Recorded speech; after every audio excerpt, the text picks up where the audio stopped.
Vous écoutez RCF, il est 11h.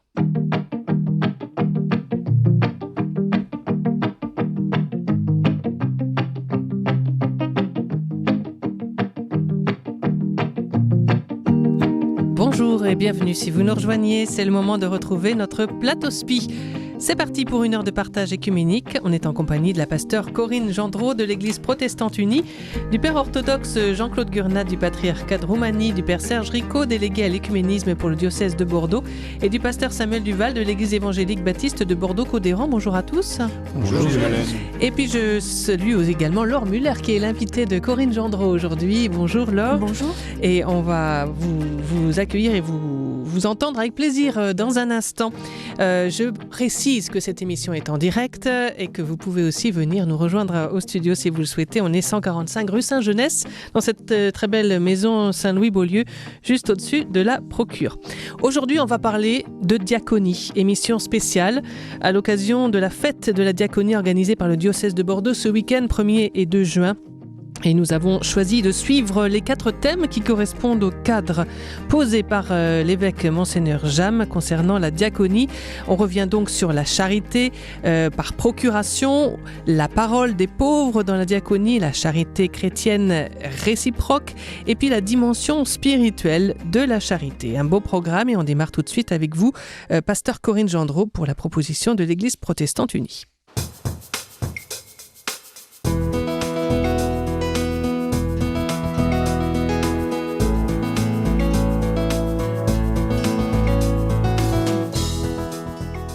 La première partie de cette émission est donc un développement à partir de l'affirmation « On ne vit pas la charité par procuration ». Je le redis, on ne vit pas la charité par procuration. Qu'est-ce que ça veut dire ? Alors pour en parler, une invitée, votre invitée, pasteur Corinne Gendreau, Laure Muller, protestante et engagée au foyer fraternel, une œuvre protestante à Bordeaux. Oui, bienvenue Laure. Alors je vais commencer juste avant de lui passer la parole par parler de ce mot charité qui évoque un amour généreux envers autrui.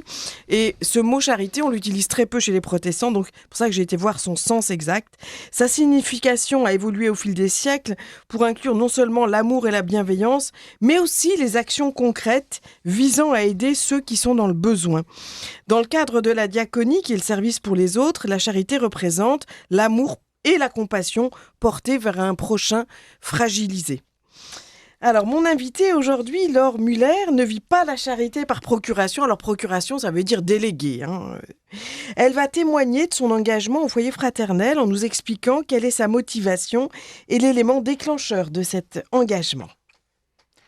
Rebonjour, merci encore de m'accueillir ce matin. Alors, je dirais que l'élément déclencheur pour mon engagement, quel qu'il soit, dans l'Église, c'est des rencontres avec des personnes, avec Dieu, et qui font que j'ai toujours grandi avec cette idée que la foi, c'était une parole avec les actes et des actes avec une parole. C'est aussi ce qui m'a amenée au foyer fraternel, qui est devenu un centre social dans les années 90. J'ai longtemps été entourée de personnes qui étaient largement impliquées au foyer fraternel. Donc aujourd'hui, je suis salariée, mais j'ai d'abord été enfant, jeune, puis maman d'enfants qui allaient au centre de loisirs. J'étais bénévole, administratrice. Je pense que j'ai fait beaucoup de choses au foyer fraternel. Mais c'est vraiment ça.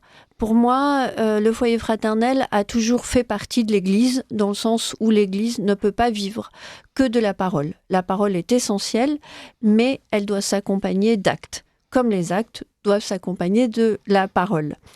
Et aujourd'hui, donc, depuis 4 ans, je travaille au foyer fraternel, je suis à l'accueil, donc je vois passer beaucoup de personnes, des personnes qui arrivent pour la première fois. Alors moi, je ne parlerai pas de charité. C'est vrai que dans le milieu protestant, on parle moins de charité. Je parlerai beaucoup plus de compassion. J'ai été très marquée par une personne qui a été pasteur pendant 23 ans au foyer fraternel, directeur pasteur, monsieur Pascal Vernier, qui avait 2 choses très intéressantes et pour moi fondamentales. Il disait toujours, on est au service d'eux. au service de son prochain, au service de l'autre, de celui qui a besoin de quelque chose. Et aussi, il disait quelque chose, il disait il faut être à contre-courant. Ce n'est pas parce que le courant va dans un sens qu'il est nécessairement bon et qu'il faut aller dans ce sens-là. Il faut rester attentif à celui qui est à côté de nous. Et à l'heure actuelle, c'est toujours cet esprit qui domine au foyer fraternel. On a fait un travail il y a quelques mois avec tout le foyer fraternel, les bénévoles, les adhérents, les salariés, le directeur, Monsieur Clément Grenier, sur ce qu'était l'accueil inconditionnel au foyer fraternel. C'est-à-dire que pour nous, ce qui fait partie de l'ADN du foyer fraternel, qui est un centre social, donc reconnu, c'est on accueille tout le monde, quelle que soit sa personnalité, quel que soit son genre, quelle que soit sa religion. Il n'y a aucun prosélytisme chez nous, même si l'empreinte protestante reste au cœur de notre présence et de notre action. Le témoignage par l'acte. Voilà, parce que c'est... dans les statuts, je le dis parce que c'est vraiment important, c'est bien spécifié que c'est un témoignage de l'Évangile. Et justement, est-ce qu'il y a des difficultés ? Est-ce que le regard des autres, est-ce que cet engagement, alors dans la compassion ou pour les autres, bon aujourd'hui notre mot c'est la charité, est-ce qu'il y a des limites ou des difficultés ? Alors il y a toujours des difficultés à être avec, à souffrir avec quand on parle de compassion, puisque je préfère à ce mot de charité. Il y a toujours des difficultés parce que soi-même, on peut avoir une certaine réserve, on peut avoir une certaine fatigue, on peut se dire qu'on ne va pas arriver à porter tout le monde, mais je crois que ce qui est très très important, c'est au moins d'avoir une écoute, d'avoir un geste. Moi, je dis toujours, quelqu'un qui vient au foyer fraternel, même si on ne peut pas lui apporter ce qu'il demande, on doit lui donner quelque chose. Un sourire, un café, une réponse. Mais c'est vrai que la difficulté, c'est que parfois on est démuni face à certaines situations. Et justement, quand on est un peu démuni par rapport à certaines situations et qu'on ne peut pas tout porter, ça veut dire, est-ce qu'à son tour, il faut déléguer ? Comment ? Est-ce que d'ailleurs l'État ne vit pas sa charité, entre guillemets, ou sa compassion par procuration des œuvres ? Qu'est-ce que vous pouvez nous dire là-dessus ? Alors, moi, je parle très personnellement, mais je dirais que le plus important, c'est de se dire qu'on est une équipe, déjà, nous, en tant que salariés, et ensuite, avec les institutions et avec l'État notamment, on est partenaires. C'est-à-dire que, pour moi, alors ça peut avoir parfois des difficultés, parce qu'il y a des choses qui rentrent, l'actualité, des choses qui rentrent en compte, mais il y a vraiment cette idée de partenariat. Si on est partenaire, on va faire ensemble. Mais voilà, quelquefois, il y a une faiblesse au niveau du partenariat. On ne voit pas toujours les choses de la même façon. Donc oui, parfois, on peut nous demander, nous, par exemple, association, de porter beaucoup. Oui. Et de ne pas avoir la capacité. Ça nous arrive à l'accueil de jour. On a beaucoup de demandes, par exemple, pour les colis alimentaires. Et on ne peut pas répondre à tout le monde. Donc, et est-ce que vous considérez qu'un chrétien qui va dans une église, l'église à côté par exemple, qui va donner au foyer fraternel de l'argent par exemple pour que vous puissiez vivre, vous la considérez aussi comme un partenaire ? Pour moi personnellement, oui. Parce qu'on n'est pas tous en capacité de donner du temps, de donner ses forces. Donc il vaut mieux quelque chose que rien du tout. Et une dernière question un peu plus au niveau de la provocation. Est-ce que l'Église elle-même ne vit pas la charité par procuration de ses œuvres ? On peut voir les choses comme ça. Mais on peut voir aussi ce que je disais au début, c'est-à-dire que les œuvres peuvent être un prolongement ou les bras de l'Église. Voilà, où la foi peut s'exprimer. Il faut bien se ressourcer en Église. Merci beaucoup, Laure Muller. La diaconie, la charité par procuration. Vous avez une question, Samuel Luval? Oui, alors merci beaucoup. Et moi, je suis très touché de voir l'engagement qui peut exister dans tous ces lieux de diaconie, particulièrement au foyer ici à Bordeaux, parce que c'est très concret. Je trouvais intéressant le fait de voir les gens qui donnent comme des partenaires, parce que c'est vrai qu'en tant que, des fois, chrétien, on se pose la question de comment donner ou comment est-ce que je peux participer. Tout le monde n'a pas le don d'être en relation et il ne faut pas que tout le monde soit en relation, parce qu'il y a des gens dont le caractère n'est pas fait du tout pour être en relation. Il ferait plus de mal que de bien, d'ailleurs. À ce niveau-là, ça demande un tempérament spécial d'être en relation avec l'autre.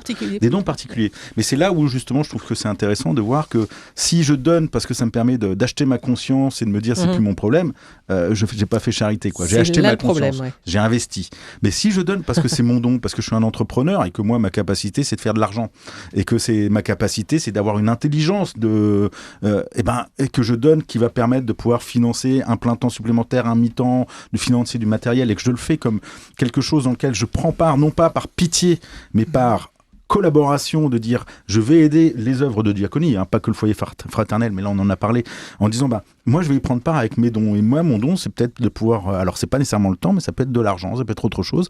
Alors là il y a du sens. Et là c'est pas de la procuration. Mais si c'est pour acheter sa conscience, franchement... Donc il faut regarder au cœur en fait. À l'intention. À l'intention. Serge Rico. C'est intéressant qu'il y ait des malentendus sur des mots comme charité, etc. Parce que ça nous permet effectivement, entre deux confessions différentes, de préciser notre pensée et puis peut-être d'aller plus loin que si on en restait à une identité de vocabulaire.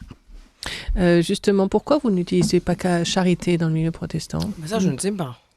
Traditionnel Alors moi je peux répondre là-dessus, c'est que d'abord le mot charité, il vient de caritas, il vient du latin, donc nous les protestants on n'a pas été élevés au latin, quoi. Donc le latin dans ses significations pas là. Donc ensuite dans les anciennes traductions bibliques, le mot charité était encore présent, sauf que comme nous on n'a pas de latin les protestants, le mot a perdu son sens profond. Il a gardé que le sens populaire, c'est-à-dire que quand on emploie le mot charité, il faut faire un effort intellectuel constant pour se dire que la charité c'est pas avoir pitié d'eux et que c'est bien plus, c'est que le mot charité c'est le mot amour dans le sens le plus général qui soit dans le sens biblique, c'était donc le mot agapé. Et donc ça pose une vraie problématique de compréhension du sens, c'est que on peut tout à fait entendre le sens théologique magnifique du mot charité, sauf que ce sens-là, même dans l'église catholique, on en parlait off tout à l'heure avec Serge, même les catholiques ont perdu ce sens-là. Personne ne dira je fais charité à Dieu. C'est j'aime Dieu. Et donc, personne n'imaginerait que nous faisons charité à Dieu, alors que le mot charité porte saint. Et donc, comme le mot a perdu son sens dans notre langage populaire, comme on n'a pas le latin pour le porter, un mot qui n'a pas de sens, si on l'utilise, il devient un mot magique, et nous, on ne veut pas des mots magiques. Alors, chez les orthodoxes, la charité, la compassion. Nous, on a moins de difficultés, parce qu'on parle plutôt d'agapé, donc, donc on a simplifié les choses, ou on est revenu à l'origine, tout simplement.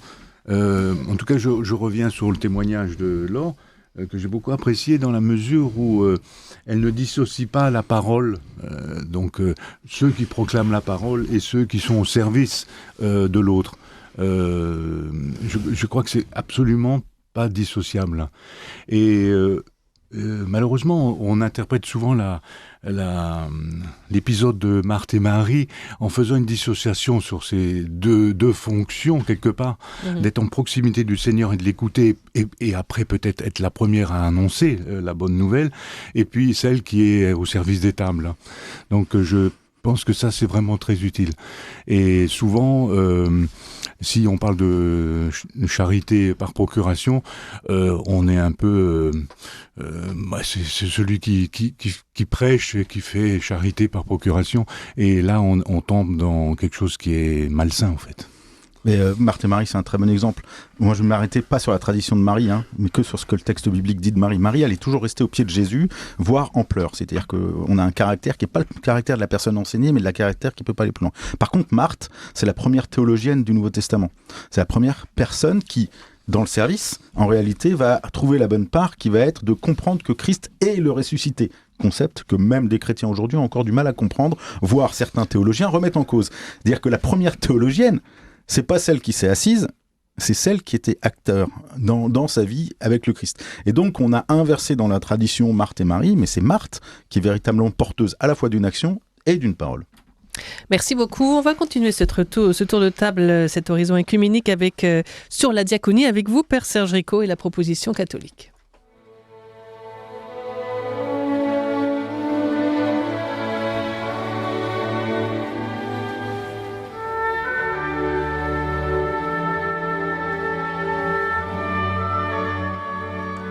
Alors, quand on parle de diaconie, un des acteurs importants de cette diaconie, c'est la personne à laquelle qu'on va aider. Alors, on parle des pauvres, comme il est dit dans l'Évangile, et vous allez vous intéresser plus particulièrement à la parole des pauvres dans la diaconie. Père Serge Rico. La parole, c'est quand même très problématique. Soit on monopolise la parole, soit on la donne, soit on la prend. Il y a toutes ces cas de figure.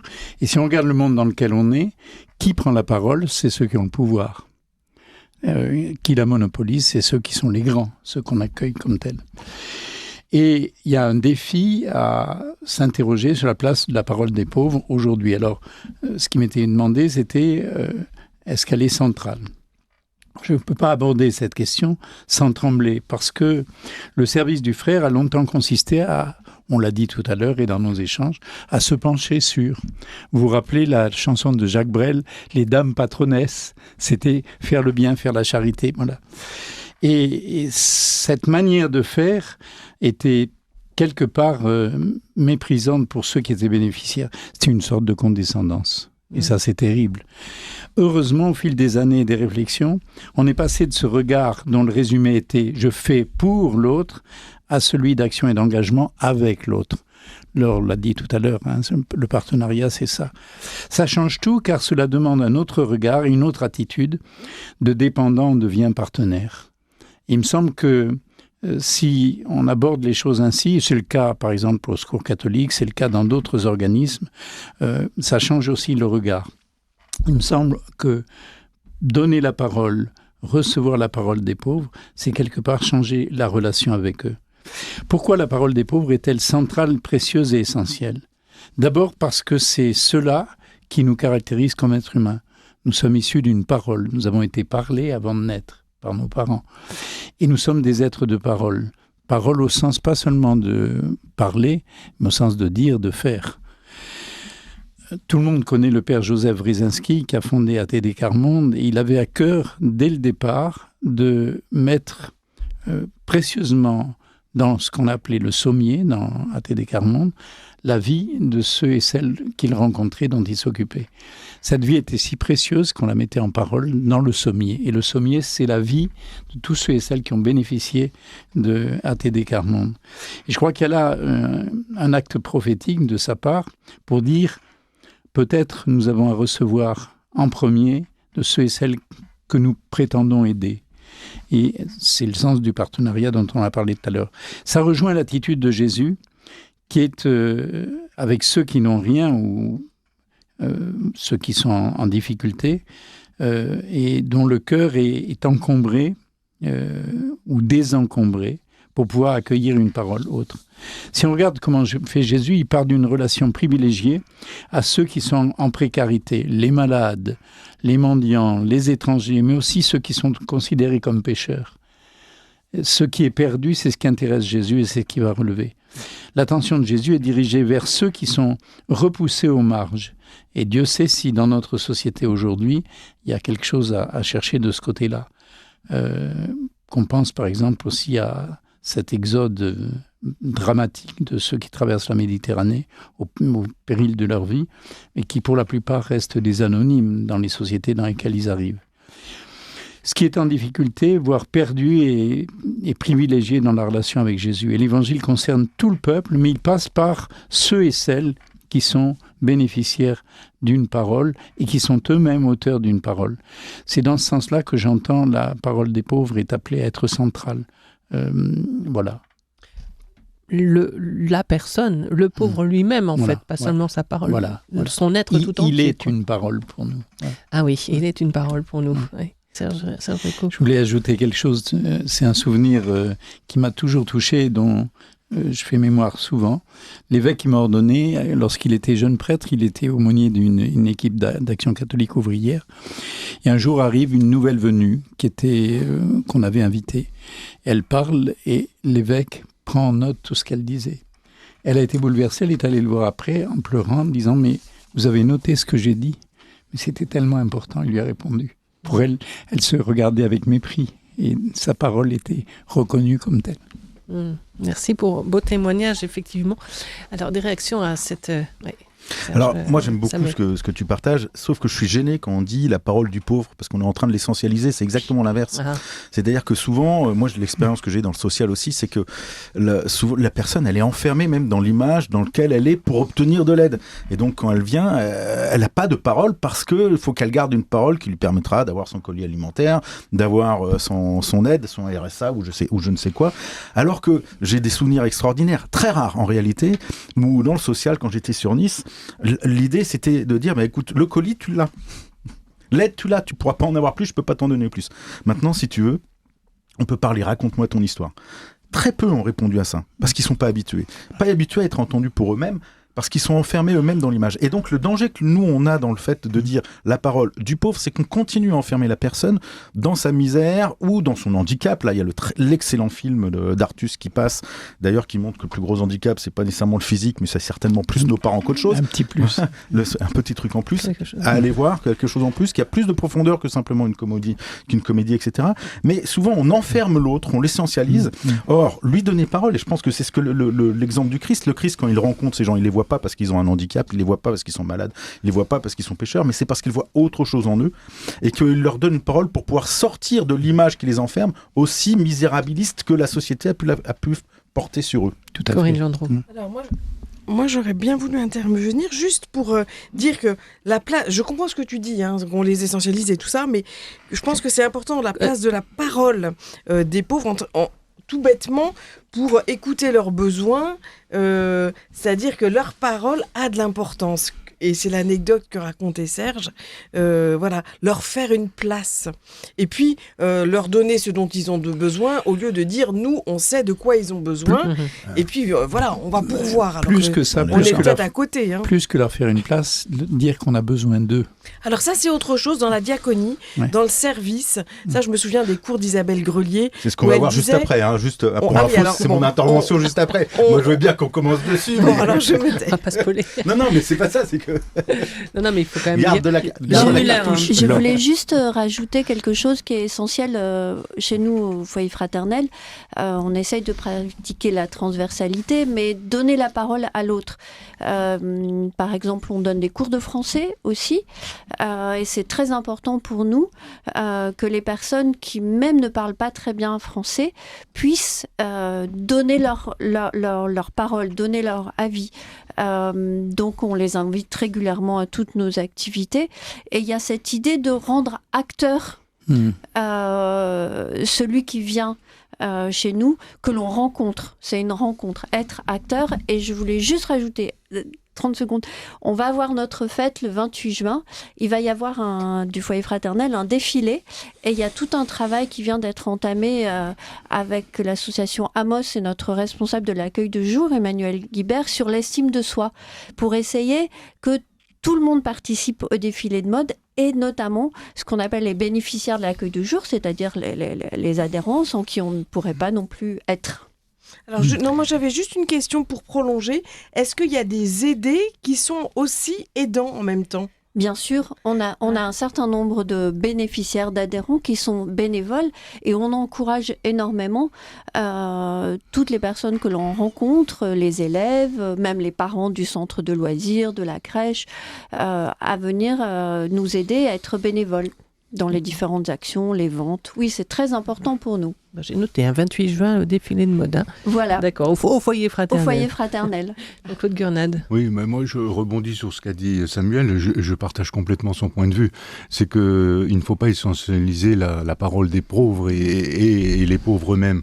Donc, essentialiser, ça veut dire réduire à leur identifier pauvreté. une personne. Et je crois qu'on a ça. justement, D'accord. lorsque nous sommes appelés dans la diaconie à avoir un retournement sur nous-mêmes, là, d'être pauvre devant le pauvre, justement, et de ne pas se projeter et de dire que moi je connais ta pauvreté et je vais te soulager. Non, on ne sait rien du tout. On n'a pas vécu ça. Et c'est quoi le chemin intérieur pour permettre justement cette transformation ? Mais c'est d'accepter d'être percuté par cette personne et de ne pas vouloir agir à sa place là, d'être Oui, pauvre devant le pauvre, tout simplement. Oui, mais des fois, c'est pas donné. Est-ce que cette attitude, Laure Müller, par rapport aux pauvres, elle s'acquiert, excusez-moi de dire pauvre, hein, c'est vrai que je sais pas comment dire sinon, mais comment vous l'avez c'est en pratiquant, en fait, c'est en étant avec ou en se faisant une réflexion profonde, comment ça vient, en fait, cette attitude naturelle qui doit être? Alors déjà, moi, je vois jamais un pauvre en face de moi. Je vois toujours une personne qui est comme moi. On est chacun unique aux yeux de Dieu. Et moi, personnellement, c'est à la fois un cheminement intérieur, des rencontres, comme je l'ai dit au tout début, et une façon d'essayer de vivre ma foi et de me dire, celui qui est en face de moi, j'ai beaucoup à apprendre de lui. Et à partir de là, c'est une rencontre, c'est un dialogue, même s'il va durer 2 minutes, 30 secondes. Mais, c'est tout le sens que j'ai voulu dire, de passer de pour à avec. Voilà. Oui. Mais des fois, de passer de pour à avec, c'est aussi dur que de passer de la tête au cœur. Oui. Merci beaucoup. On va continuer notre tour de table du plateau SPI avec vous, pasteur Samuel Duval, pour la proposition évangélique.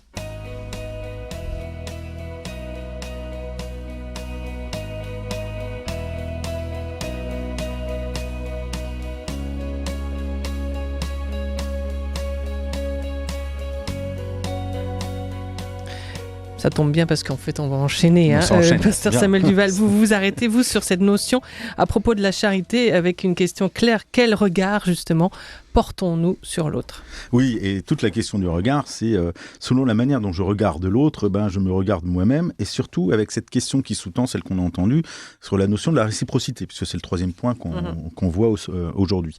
Je trouve que c'est intéressant de se poser la question d'abord sur comment Dieu nous regarde. C'est-à-dire que le mot charité, c'est le mot amour, agapé, on l'a vu tout à l'heure, et c'est ce regard que Dieu porte sur nous. Comment Dieu nous regarde? Et ça va conditionner aussi comment je me regarde et comment je regarde l'autre. Et moi, j'aime me dire que Dieu, il me regarde pas avec pitié, quoi. Il regarde pas en disant oh, la pauvre misérable créature, pécheresse, qui est juste bonne à être balancée au fin fond du tréfonds de je ne sais quel enfer qui serait un lieu en dehors de la présence de Dieu. Enfin voilà, on peut parler de plein de choses comme ça. Ce que j'aime voir, c'est que tout à coup, Dieu ne me voit pas en fonction de ce que je pourrais faire, ou de mes origines, ou même de ce que l'on pourrait appeler le péché originel, si on rentre en théologie, mais il me voit à travers un autre prisme que celui de l'œuvre du Christ. Il me voit autrement, il me voit comme dans un vis-à-vis de dialogue, à tel point que dans cette relation qui est là, lorsque Jésus va rencontrer Pierre après sa trahison, il va lui dire « Est-ce que tu veux m'agaper ?» C'est-à-dire « Est-ce que tu veux me chariter ?»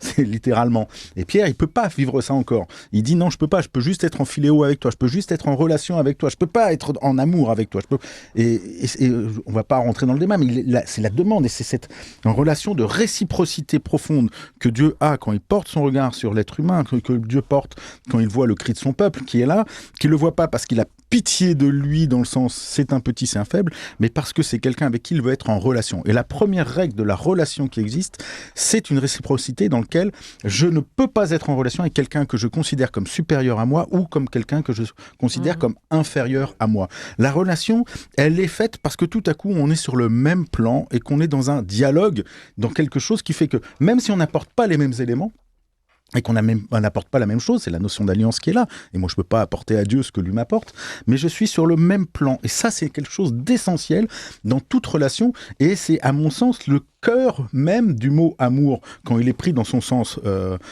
haut, et pas simplement j'aime quelque chose, etc. C'est tout à coup, j'aime quelqu'un quand je peux être en réciprocité de dialogue. Réciprocité ne veut pas dire égalité de dons ou de choses que l'on donne l'un à l'autre. C'est chacun, il va avec ses pains. On le voit dans les relations, ce qui est important, c'est que dans un couple, c'est pas 50-50, par exemple. Un couple qui s'aime, je parle pas des exemples des couples dans lesquels il n'y a pas de charité ou d'amour, mettez le mot que vous voulez derrière, mais c'est-à-dire qu'on n'est pas dans un 50-50 où on serait en train de prendre les points en disant « moi je t'ai donné ça, toi t'as donné donner ça, on compte pas les points. Mais c'est sûr que s'il y en a un qui donne et que l'autre donne pas, il n'y a pas de relation.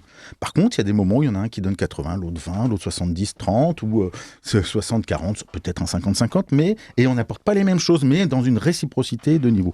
Et ça, c'est une notion importante. C'est-à-dire que tout à coup, quand je suis en relation avec l'autre, comment je le vois ?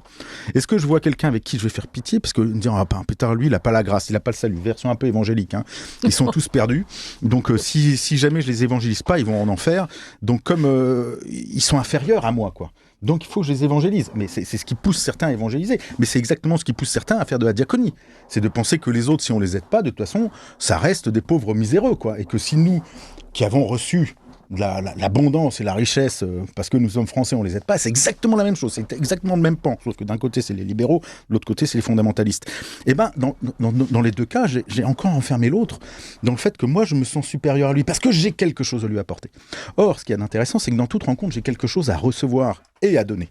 Et pas simplement à être, moi j'ai à recevoir de l'autre. C'est qu'il y a cette réciprocité de là, quand je vois l'autre, quand je vois celui qui est dans la nécessité, comme moi je peux être dans la nécessité, dans le manque de relation avec Dieu, dans le manque de spiritualité. Je suis dans des lieux où je suis en nécessité, où j'ai besoin qu'on me fasse un câlin, j'ai besoin de relations avec mes enfants, avec ma femme, qui ne sont pas les mêmes, avec mes collègues, etc. Quand je suis dans la nécessité, j'ai besoin non pas que quelqu'un ait pitié de moi, mais j'ai besoin que quelqu'un rentre en dialogue avec moi. Et pour entrer en dialogue, il faut qu'il y ait un échange. Comme dans n'importe quelle alliance, il faut qu'il y ait un échange. Même symbolique, il faut un échange. Et cet échange commence par le fait que moi, qu'est-ce que je vais recevoir de l'autre ? Qu'est-ce que je peux recevoir de l'autre ? Est-ce que celui ou celle qui est en face de moi, elle a quelque chose à m'apporter ? Et j'aimerais ici citer tout simplement Gustave Choquet. Gustave Choquet, ça vous dit peut-être rien, mais c'est un des plus grands mathématiciens français qu'on ait eu, puisqu'il est fondateur de la médaille Fields. Médaille Fields, c'est l'équivalent du prix Nobel en mathématiques, qui n'existe pas parce que Madame Nobel était partie avec un mathématicien, donc il n'y a pas eu de prix Nobel pour les mathématiques. Et donc la médaille Fields a été fondée entre autres par Gustave Choquet, donc grand mathématicien, académicien ici, qui est décédé il y a quelques décennies, là, il n'y a pas si longtemps que ça en réalité, et qui disait une chose extrêmement intéressante, et pour l'avoir rencontré, j'ai pu l'expérimenter aussi, qui est, je sais que de chaque personne que je rencontre, donc on est un des plus grands génies mathématiques français, j'ai quelque chose à apprendre.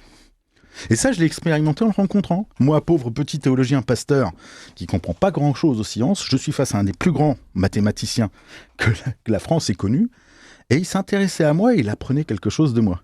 Le mec, il était capable de me faire d'essayer de m'expliquer avec ses mots les théories des cordes et tout le bazar, mais il avait quelque chose à apprendre de moi et il apprenait quelque chose de moi. Ça, c'est extraordinaire. Et la relation que j'ai pu avoir avec cet homme, elle était une magnifique relation. On n'était pas sur le même plan intellectuel, je suis incapable de comprendre ce qu'il comprenait, mais il ne me voyait pas de haut et moi de bas.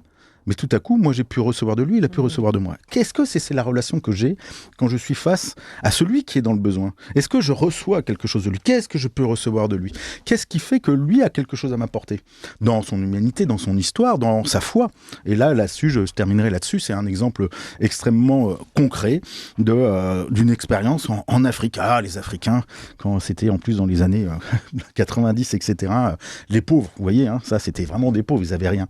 Et en même temps, une capacité d'accueil qui dépasse l'entendement, quoi. Parce que quand ils ont quelque chose, ils l'offrent. Ils le partagent pas tous. Je les essentialise pas tous, mais celui que j'ai rencontré, tout simplement. Donc j'étais au Rwanda. Donc on était en 2004.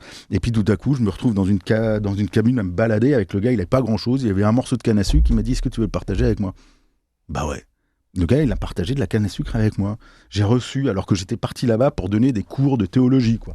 Et c'est moi qui ai reçu. Et là, j'ai appris quelque chose. J'ai appris que je pouvais pas voir l'autre parce qu'il avait besoin de se reconstruire avec mon grand savoir théologique, mais que tout à coup, j'avais à lui apporter. Et donc, à faire charité avec lui, parce que lui-même faisait charité avec moi. Et tout à coup, il m'a apporté quelque chose de son essentiel qui, en réalité, m'a bien plus nourri que peut-être je l'ai nourri. En réalité, on s'est nourri réciproquement. Lui, il parle de la canne à sucre, qui d'ailleurs est assez extraordinaire, pas bon pour les dents, mais qu'est-ce que c'est bon, d'accord ? Et moi, j'espère par quelques concepts théologiques qui lui ont permis de se reconstruire. Sur cette question de réciprocité, Corinne Gendreau. Merci beaucoup, Samuel. Alors moi, ces derniers propos là m'ont fait penser à la parabole de la veuve qui met ses 2 petites pièces dans le tronc et Jésus qui voit et qui dit c'est merveilleux. Elle a mis tout son bios. Elle a mis tout ce qu'elle avait pour vivre. C'est traduit comme ça, mais c'est pas très heureux. Et en fait, la vraie traduction, c'est elle a mis tout son bios, toute sa vie. Et en fait, ça. en fait, elle met son être, elle met sa confiance dans la relation avec Dieu à ce moment-là. Et dans l'anecdote de la canne à sucre, c'est exactement ça. Est-ce qu'on place notre confiance dans l'autre au moment où on le rencontre? Et je pense que c'est, où qu'on soit, c'est vraiment là le fondement des relations. Tu l'as pas dit, Samuel, mais au fond, le modèle de ce que tu as dit, c'est la Trinité, où tout est donné, tout est reçu. Le Père aime le Fils aime le Père, et l'amour des deux, ça circule constamment. On est dans la réciprocité à l'état pur. Et voilà le modèle de la charité ou de l'amour. Oui, je partage complètement ce que vous dites les uns et les autres, là. En particulier pour la veuve, ça m'a toujours inspiré, parce qu'il y a 2 piécettes. Pourquoi parce qu'il y a 2 piécettes? Mais justement, c'est pour dire qu'elle donne son avoir et son être. Ah oui, d'accord. En tout cas, je l'interprète comme ça. Ouais. Bon, après, en tout cas, chez Marc, il y a 2 piécettes. Mais moi, ce que j'aime beaucoup, mais ça précise le bios. Oui, bien sûr. Ce que j'aime beaucoup dans ce que tu as dit sur la réciprocité, excusez-moi, c'est qu'on l'entend souvent, je te donne ça, et l'autre, on attend de l'autre qui donne la même chose. Et tu as bien insisté que c'est ça, là, on fait fausse route. Là, dans l'amour, on peut être débordant d'amour, et puis en fait, de ne recevoir que des miettes, mais peu importe. Il y a eu réciprocité. Donc, c'est ça, je crois que ça, c'est essentiel. Et donc, de quitter, le dire donnant. J'aime pas du tout cette... Moi, j'enlèverais le mot miette. J'enlèverais le mot miette parce que c'est pas vrai. Par exemple, quand on écoute le témoignage des gens qui traversent la Méditerranée dont tu as parlé, simplement d'écouter leur témoignage de foi. Mais c'est incroyable la foi qui les porte, quoi, et qui les amène. Parce que c'est pas juste la détresse qui les amène, il y a aussi de la foi qui est là. Et il y a de la confiance, il y a des choses terribles qu'ils ont vécues, parce que ce sont des filières qui sont catastrophiques, etc. Mais il y a des enseignements de courage chez des gens dans lesquels, s'il m'arrivait 1/10 de ce qui leur arrive, mais je serais effondré, en burn-out, avoir un psy sous médicaments, quoi. Et eux, ils ont la force de se mettre en marche, et donc il y a quelque chose à recevoir d'extraordinaire à ce niveau-là, parce que je les écoute, pour revenir sur l'écoute qu'on a aussi, et de la parole qu'ils ont à donner. Donc il n'y a pas de miettes. Oui, mais il y a quelque chose qui me gêne dans tout ce qu'on a entendu. C'est, moi, je pense qu'il faut ne pas attendre la même chose de l'autre, mais je crois qu'il faut surtout revenir à la parole du Christ et donner gratuitement, là. Parce que j'aime pas trop de dire, oui, je vais recevoir de l'autre et donc je fais. Non, je crois qu'il faut vraiment être dans la gratuité totale et d'accueillir lorsqu'il y a un don tel que tu le décris, par exemple, de leur expérience, mais de l'accueillir comme un don, pas comme quelque chose qui est dû. Donc, quitter ce rapport de dépendance l'un de l'autre, sinon ça me gêne. Je crois qu'il faut vraiment être dans le don gratuit lorsque nous sommes en dialogue. Est-ce qu'un frein à la réciprocité, c'est pas la peur, justement, la peur d'être bousculé dans sa façon de voir les choses, finalement peut-être. La peur aussi que l'autre, à travers son regard qui va porter sur moi, me dévoile aussi mes failles, peut-être. Est-ce que finalement, c'est pas simplement que je suis égoïste ou que j'ose pas ou que je veux pas, mais c'est aussi une crainte profonde? C'est pas impossible, mais moi, là où je mettais l'accent, c'était surtout sur le fait que je me sens souvent supérieur à l'autre. Et que je donne parce que je me sens supérieur. Mais des fois, on se sent supérieur parce qu'on a peur. Alors, mais ça, c'est fort possible. Mais dans tous les cas, il n'y a aucune relation saine quand je me sens supérieur ou quand je me sens inférieur. C'est-à-dire que quand tout à coup je me sens redevable parce que moi j'ai reçu et que l'autre n'a pas reçu et que je dois lui donner parce que sinon je me sens coupable d'avoir, c'est le même ressort. Pour moi, l'idée que je voulais mettre en avant, c'est la nécessité de voir l'autre comme un frère et donc comme une sœur, c'est-à-dire comme quelqu'un qui est un vis-à-vis, quelqu'un qui est au même plan, au même niveau, qui n'est ni supérieur à moi par sa pauvreté, ni inférieur à moi par sa nécessité ou autre chose, mais donc par un vis-à-vis dans lequel moi je peux lui donner quelque chose parce que je le possède, mais pas parce que je suis supérieur. Mais moi je pense que tu as raison, on peut avoir la crainte parce que le rapport à l'autre exige un retournement. Et si par exemple on est dans une situation de richesse et qu'il y a quelqu'un qui vient nous demander quelque chose, ça nous interroge sur ce qu'on fait de cette richesse matérielle, j'entends. Laure Müller. Oui, je voulais juste revenir à quelque chose qui est extrêmement important pour moi, c'est le don gratuit de la grâce. C'est vraiment quelque chose qui me porte énormément parce que c'est pour moi essentiel. c'est l'amour de Dieu, il est incommensurable. Et c'est finalement ça qui nous appelle à vivre avec l'autre. Donc on ne doit pas attendre de réciprocité, mais elle va arriver. Et si on arrive à se dire j'ai reçu ce don de la grâce, je suis sauvé, donc moi je suis reconnaissant envers le Seigneur, et ma reconnaissance c'est ma relation à autrui, qu'est-ce que je donne et comment je le donne, et mon témoignage. Ouais, mais dans la réciprocité, c'est pas seulement l'attendre, c'est aussi la mettre comme un échange, c'est-à-dire de dire à l'autre, j'ai quelque chose à recevoir, qu'est-ce que toi tu donnes, qu'est-ce que toi tu m'apportes. On prenait les cours de français, moi j'ai fait une expérience une fois où le cours de français, alors c'était il y a longtemps, c'était quand moi travaillais dans le social, il y a presque 20 ans, où il y avait un petit peu de français qui était donné, on n'était pas balèze, mais on le faisait autour de la recette de cuisine qui venait du pays. Donc on apprenait la recette de cuisine, c'est-à-dire que c'était pas moi qui disais tu vas apprendre le français avec ma recette à moi, mais tu m'apprends ta recette, mais on va l'apprendre en français.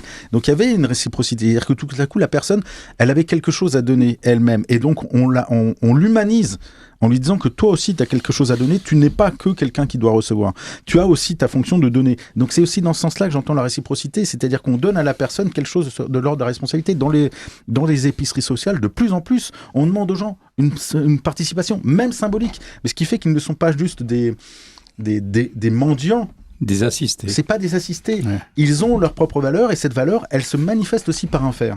Je voulais juste rajouter, pendant 4 ans et demi, j'étais formatrice en français, bénévole, et quand je commençais mes cours, je disais toujours aux élèves, mais j'ai autant à apprendre de vous que moi, je dois vous apprendre.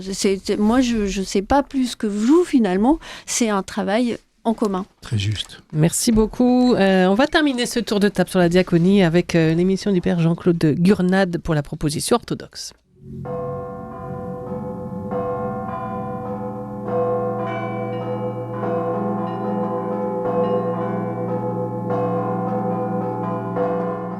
Pour terminer ce tour, cette réflexion sur la diaconie avec vous, Père Jean-Claude, eh bien, vous allez nous proposer aujourd'hui quelques réflexions sur la dimension spirituelle de la diaconie. Oui, alors d'abord un rappel sur ce qu'on entend par diaconie et l'origine de son institution. Alors pour être bref, on peut dire que la diaconie désigne le service aux personnes, notamment vis-à-vis des plus démunis au sein de nos communautés paroissiales, mais aussi au-delà. C'est donc en quelque sorte la mise en œuvre de l'évangile avec un grand E de notre Seigneur Jésus. Cet aspect est essentiel et trouve son origine dans les communautés chrétiennes primitives. Nous connaissons tous le passage des Actes des Apôtres au chapitre 6, où, je cite, « En ce jour-là, comme le nombre des disciples augmentait, il y eut des murmures chez les hellénistes contre les Hébreux dans le service quotidien. Disait-il, on négligeait leurs veuves. Les 12 convoquèrent alors l'assemblée des disciples et leur dit « Il ne sied pas que nous délaissions la parole de Dieu pour servir aux tables. Cherchez plutôt parmi vous, frères, 7 hommes de bonne réputation remplis de l'esprit et de sagesse, et nous les proposerons à cet office. Quant à nous, nous resterons assidus à la prière et au service de la parole. » Alors on voit bien qu'il s'agit ici, et l'enjeu précisément, de soulager les 12 du service auprès des veuves, et donc d'établir 7 frères, et je note, parmi les disciples pour servir aux tables. Ainsi, on semble se profiler dans l'Assemblée de Jérusalem 2 services distincts, celui de la parole et celui des tables. Alors, on peut retenir de ce passage des Actes 2 choses importantes. C'est qu'il y a bien 2 services distincts qui sont orientés au bénéfice de la fraternité, au bénéfice donc de l'Assemblée, sans prééminence de l'un sur l'autre. Ensuite, les serviteurs des tables sont choisis parmi les frères, donc parmi les disciples de Jésus, c'est-à-dire parmi ceux qui l'ont accompagné et donc capables de témoigner de leur foi en Jésus mort et ressuscité, désormais fait Seigneur et Dieu. Alors, il me faut ajouter à propos des 12, eux-mêmes ont été appelés spécifiquement parmi les disciples, et ils ont été établis par Jésus pour être des envoyés, c'est-à-dire des apôtres. Ce sont eux qui sont chargés d'annoncer la bonne nouvelle au monde, bonne nouvelle d'ailleurs accompagnée de signes tangibles de guérison. Nous voyons bien cela en Marc. Je cite, « Il monte sur la montagne, il appelle à lui ceux qui voulaient, et il s'en allait vers lui. Il en fait 12 qu'il a nommés aussi envoyés pour qu'ils soient avec lui et qu'il les envoie clamer avec autorité et jeter les démons dehors. Il appelle à lui les 12, c'est plus loin, au chapitre 6 maintenant. Il a commencé à les envoyer 2 par 2 pour leur donner et leur donner autorité sur les souffles impurs. Et étant sortis, ils ont clamé qu'on fasse retour. Donc c'est bien Jésus qui appelle à lui ses envoyés et qui les établit. Alors, ce qu'il faut retenir de ceci, c'est une réalité, il les appelle à lui. Il y a une réalité de proximité très particulière et absolument nécessaire avec le Christ, quel que soit le service, celui de la parole ou celui du service de diaconie. Revenons à l'institution des 12, des diacres, donc diacre de diakonos en grec, c'est-à-dire serviteur. Alors je poursuis avec le texte des Actes, la proposition plut à l'Assemblée. Je crois que ça c'est important. Et l'on choisit, et on les présenta aux envoyés, et après avoir prié, ils leur imposèrent les mains. Donc tout à l'heure on a noté 2 choses importantes, alors on peut rajouter donc ceci ici. On ne s'improvise pas serviteur dans l'Église. On est choisi par l'Assemblée et présenté pour ce service à pourvoir. Ensuite, ce sont la prière, l'appel de l'Esprit Saint et l'imposition des mains qui instituent la personne choisie et désignée comme serviteur dans l'Église et même au-delà. Alors sur le plan spirituel, à partir de ces textes des Actes, qu'est-ce qu'on peut énoncer et retenir ? Premièrement, on ne devrait pas s'improviser serviteur, on devrait attendre l'appel de la communauté et en toute humilité accepter le service, quel qu'il soit, en nous rappelant la parole de Jésus, non pas ma volonté mais la tienne. Deuxièmement, on ne devrait jamais permettre de perdre de vue que le service est exclusivement orienté au bénéfice de la fraternité. Ce sont des personnes et non une quelconque institution qui doivent être bénéficiaires du service. Cela nécessite de chasser tout orgueil et d'être apte au discernement ou conduit alors par un père spirituel, ce qui est préférable. Troisièmement, choisi parmi ses frères, le serviteur doit être humble avant tout. Chercher la concorde, être témoin de l'amour du Christ. Voyez comme il s'aime est le seul témoignage qui nous rend dignes d'être appelés chrétiens. Quatrièmement, la prière de l'Église, la présence de l'Esprit Saint et l'institution dans le service sont les seuls garants de celui-ci. Alors comment devrait s'exercer la diaconie Oui, alors là, je me suis interrogé comment... là, on était un peu dans l'institution, et ce qu'on pouvait retenir en fait de ces paroles, des actes, et ce qui m'a inspiré là pour répondre à cela, nous tous qui avons été baptisés en Christ, nous avons revêtu le Christ. Alors, nous connaissons ces chapitres, ces versets de l'Épître aux Galates de Paul. Vous êtes tous fils de Dieu, par la foi, dans le Christ Jésus. Vous avez tous, en effet, été baptisés dans le Christ, vous avez revêtu le Christ. Il n'y a ni juif, ni grec, il n'y a ni esclave, ni homme libre, ni homme, ni femme. Car tous, vous ne faites qu'un dans le Christ Jésus. Alors nous pouvons retenir d'ores et déjà qu'en Christ Jésus nous sommes un et tous fils et filles de Dieu par notre foi en Jésus-Christ. Rien ne nous différencie les uns des autres, ni notre origine, ni notre état, ni notre genre. C'est une révolution spectaculaire à l'époque. Alors nous l'oublions trop souvent. Alors sur le plan spirituel, qu'est-ce qu'on peut retenir de cela ? Qu'est-ce que veut dire revêtir le Christ ? Qu'est-ce que ça peut bien signifier pour la diaconie ? Mais la question pourrait être plus générale encore. Qu'est-ce que servir ? Et plus encore, qu'est-ce que servir comme le Christ que l'on a donc revêtu ? Alors, dans plusieurs épîtres de Paul, il écrit souvent « Soyez mes imitateurs ». Je peux citer la première aux Corinthiens. « Montrez-vous mes imitateurs comme je le suis moi-même du Christ ». Et c'est là la clé. En réalité, revêtir le Christ, c'est devenir un Christ pour les autres. C'est lui le Christ qu'il nous faut imiter. Rappelons-nous ce qu'il dit à ses disciples après l'institution de l'Eucharistie lorsque ceux-ci s'interrogent sur la place de chacun d'eux. Quel est en effet le plus grand ? Celui qui est à table ou celui qui sert ? N'est-ce pas celui qui est à table ? Et moi je suis au milieu de vous comme celui qui sert. Oui, c'est le Christ qui sert, et c'est bien lui le seul que nous avons à imiter. Est-ce qu'il y a d'autres passages dans les évangiles où le Christ nous invite à devenir des serviteurs, Père Jean ? Oui, on voit ça aussi dans l'évangile de Marc, après la transfiguration, et donc après la deuxième annonce de la Passion, quand les disciples s'interrogent qui est le plus grand, et Jésus leur répond d'une manière solennelle, car il s'assied comme un maître d'Israël. Alors, s'étant assis, il appela les 12 et leur dit « Si quelqu'un veut être le premier, il sera le dernier de tous et le serviteur de tous. Alors lui-même s'est fait serviteur de tous en souffrant donc sa passion jusqu'à la mort sur la croix. Alors il y en a d'autres, et je pense particulièrement donc au lavement du pied et des pieds au moment de la scène, après la scène. Jésus note ceci, il leur pose la question. C'est un exemple que je vous ai donné pour que vous fassiez vous aussi comme moi je l'ai fait pour vous. Et je note quand même que ça se termine comme ça. Sachant cela, heureux êtes-vous si vous le faites. Donc vous voyez, à la fin, dans cette page d'évangile, ce lavement des pieds qui est un des sommets de l'évangile, nous avons une béatitude. Si vous faites cela, vous êtes dans la joie. Ah, merci. C'est un peu, on rejoint le thème de réciprocité. Ouais. On a donc, si nous sommes dans le service, c'est une béatitude pour nous. Et je crois que il faut s'arrêter là d'ailleurs. Ouais, vous nous avez rappelé l'ancrage vraiment dans les textes de la diaconie. Oui, alors merci beaucoup. Et là où je rejoins pleinement, c'est à la fois c'est un appel que de servir et en même temps c'est pas une option. C'est ce que j'entends. C'est-à-dire qu'on a tous revêtu le Christ, donc c'est pas une option que d'être serviteur. Et en même temps c'est un appel où on est porté par la communauté pour aller.